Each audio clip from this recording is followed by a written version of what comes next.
right, let's talk about aromatic compound naming. I'm going to start with talking about the common names and then some IUPAC names.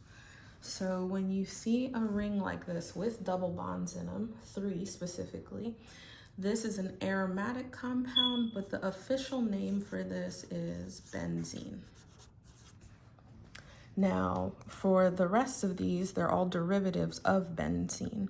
So now when I look at something like this right here, this is a methyl group. They don't have to actually draw the methyl group out, but if ever you see a methyl group connected to a benzene, this would be considered toluene. So for every group that's actually connected to the benzene ring, we're gonna actually number it as number 1, because later on when we start doing complex naming, you need to find the foundational pictures, which would be these, inside the other pictures and actually know this common name in order to progress forward. So the way that I'm numbering these, and then I'll start to also develop a little bit more complex naming, but again, we're only discussing common names here. This one right here, whenever you have 2 methyls on a benzene ring, they call this xylene. Later on, we will talk about some more in-depth parts where we talk about ortho, meta, and para, which is the relationship they have when they're either next to each other or a particular distance away from each other. Then you have, when you have the SO3H on a benzene ring, they call this sulfonic acid. Y'all already know. Have I ever won a spelling bee? No. So is this spelled properly? God knows, look it up.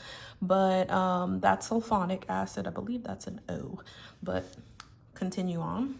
If ever you have a O with a methyl group connected to the benzene ring, this is called anisole. An amino group, which we'll start to break down each one of these groups in later videos. This one is called aniline. That's definitely not how you spell that, but you get the point. Aniline. An OH group connected to a benzene ring. Phenol, it ends in OL because it's an alcohol. When you have a carbon chain that has 2 carbons in it, remember all of these are considered as being number 1, and we'll talk about that later. When you have a chain that has 2 carbons and a double bond on the outside, they call this a styrene. We'll break down IUPAC names in a second. Then you have this group. Knowing your functional groups has been important, I've been telling y'all, but if you don't want to sit down and memorize them, that's up to you. That's a carboxylic acid, so this is going to be called benzoic acid.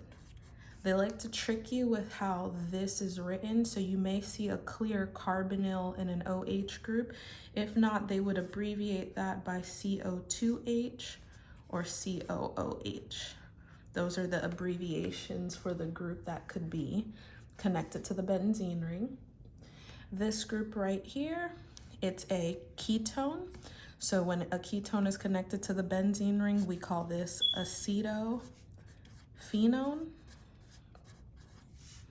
And when you have this group, which hopefully you recognize it as being an aldehyde, but remember, they don't have to draw out this hydrogen for you to see it. This would now be called benzaldehyde.